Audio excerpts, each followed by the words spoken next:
साथ में, और दूसरा पेशेंट डायबिटिक थी, पेशेंट को लिवर में भी प्रॉब्लम थी।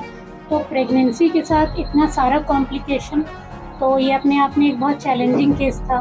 फिर हमने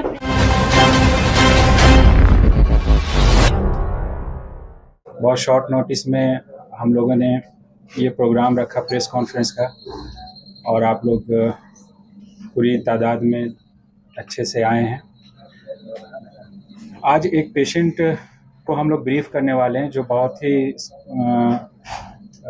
स्पेशल पेशेंट हम लोग के यहाँ ट्रीटमेंट करा के गए। स्पेशल इन द सेंस कि काफ़ी उनकी जो बीमारी थी वो कई लिहाज से क्रिटिकल था, जो अभी डॉक्टर नेहा ब्रीफ करेंगी।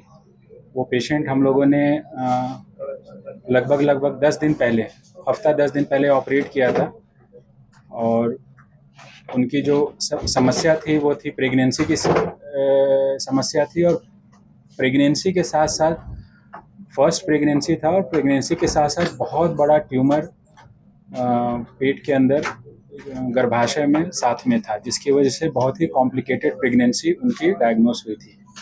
तो मैं चाहूँगा कि डॉक्टर नेहा अली अभी ब्रीफ करें पूरी केस। महीने की प्रेगनेंसी थी और साथ में उसका ट्यूमर था, वो 7 kg का ट्यूमर था, 30 सेंटीमीटर के लगभग, काफ़ी बड़ा था ट्यूमर। और प्रेगनेंसी भी थी साथ में, और दूसरा पेशेंट डायबिटिक थी, पेशेंट को लिवर में भी प्रॉब्लम थी। तो प्रेगनेंसी के साथ इतना सारा कॉम्प्लिकेशन, तो ये अपने आप में एक बहुत चैलेंजिंग केस था।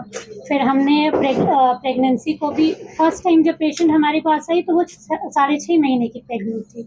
तो फिर धीरे धीरे हम लोग उसको 8 महीने की प्रेगनेंसी तक ले गए। 8.5 महीने में फाइनली हम लोगों ने उसको ऑपरेट किया। साथ में उसका सिजेरियन भी हुआ, बेबी भी अच्छे से हैंड ओवर हो गया। दूसरा उसका इतना बड़ा ट्यूमर था 8 kg का, वो हम लोगों ने निकाला।